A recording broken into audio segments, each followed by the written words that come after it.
Assalamualaikum warahmatullahi wabarakatuh.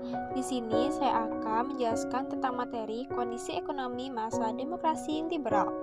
Sebagai negara baru, Indonesia masih harus banyak belajar dari berbagai hal agar ekonominya semakin kuat karena kondisi perekonomian Indonesia pada masa awal kemerdekaan itu sangat sulit.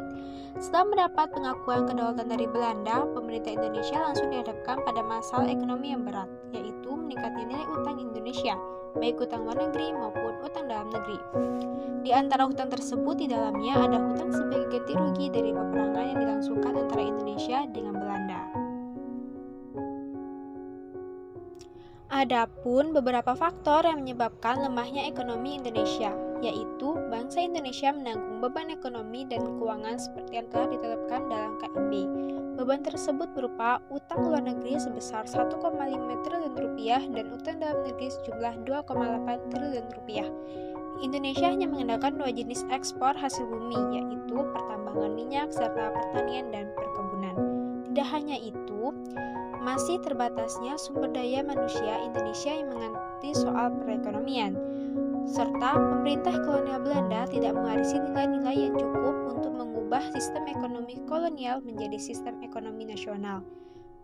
Dan tokoh-tokoh nasional saat itu belum memiliki pengalaman untuk menata ekonomi secara baik, belum memiliki tenaga ahli dan juga tidak memiliki dana yang cukup untuk menjalankan ekonomi nasional.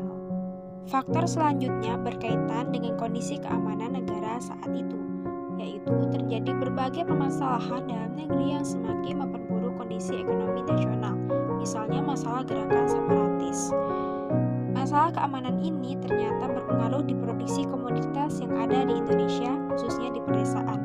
Ditambah tidak stabilnya situasi politik dalam negeri yang mengakibatkan pengaruh pemerintah untuk operasi-operasi keamanan semakin meningkat. Selain masalah yang sudah disebutkan tadi, Indonesia memiliki potensi di bidang ekonomi, yaitu permintaan akan komoditas pertanian dan perkebunan yang tinggi di pasar internasional. Terdapat pakar-pakar ekonomi yang duduk di pemerintahan. Indonesia sebagai negara besar mempunyai sumber daya manusia yang besar pula untuk menumbuhkan perekonomian negara. Indonesia masih memiliki perusahaan-perusahaan milik Belanda yang mempekerjakan buruh Indonesia dan ikut mendorong produksi nasional.